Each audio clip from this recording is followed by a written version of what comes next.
Welcome into Legally Speaking with LawyerLisa, where we sit down with one of the only elder care attorneys in the Palmetto State, LawyerLisa Hostetler-Brown. She helps you plan ahead for your golden years, avoid issues, and maximize your options. Let's take a look at this week's conversation.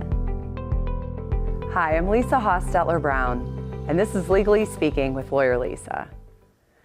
So you may have heard about wills, but I want to dig in a little bit about why you might need a will and what exactly it means. So a will is a document that you execute while you're alive that says where your assets are going to go after you pass away. Wills can be very simple or they can be really complex. You may have heard some stories about handwritten wills and them being found later on. We've all heard celebrity stories about this. Sometimes people can't find the original will when somebody passes away. This can actually be a really big problem. But let's talk about what you need and what you should be looking for. So in South Carolina, a will is a document that you execute with two witnesses and a notary. It's required to have this formality to it. So if you write your will on a napkin, it's just not going to do it for you. But that will is going to say, among other things, where your assets go when you pass away. It's also going to have the ability to direct who you would like to be what's called a personal representative. This document is where you can make changes to what the law says about where your stuff will go and who will be in charge when you die. So if you don't have a will, the state will actually give you a will through our code of laws. So if you don't know what it is or you don't have one, you do. The state has just made that decision for you. And of course, it's subject to change. As laws change, what happens with your stuff or who might receive it can change as well. So having a will is an important way to say, here's what I want when my assets might have to go through probate after I pass away. So what is probate? Well, probate is the court process from taking stuff from your estate and passing it through the court and saying who gets it at the end. Now, there's definitely some problems and difficulties that people encounter inside of probate court. And so there are alternatives to going through probate, like using beneficiary designations or joint accounts, having a transfer on death provision, or utilizing trusts. And we will talk a lot more about trusts in our future Legally Speaking. But for today, when we're talking about wills, it's important to note that you have to have these provisions and it has to be properly executed in order to change what the default is. Now let's say that you own a house and you have a will. That means that your house will go through that probate process, which roughly speaking takes about a year. It can finish up a little bit sooner. A lot of times it does take longer, and that's if there's no fighting.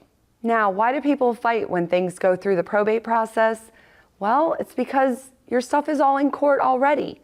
And so it's just natural that if people in your family or close relatives are getting notices from a probate court, that they might say, well, I don't know what's going on, or maybe I do need to hire a lawyer to see what this is.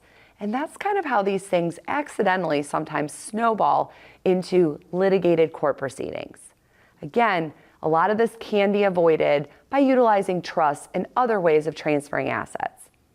A will is also a great way if you're a parent of a child who's either a minor or somebody you care for with special needs, that you can say who you would like to be their guardian in the event that you pass away. Now, if you and their other parent pass away, you can say what your wishes are as far as who that person should be that will take custody of your child. Now, it's not a done deal. The family court has to say this is okay as well, because what if that person's not the right person anymore? But it does give your wishes and it does enjoy some priority at that time. It's also really important to set up things if you have a complicated family situation. If you do have a blended family or you do have a special needs child, again, I probably would utilize a trust for those things, but at the very least, if you're going to have a will, you need to have provisions set up that include a trust inside of your will.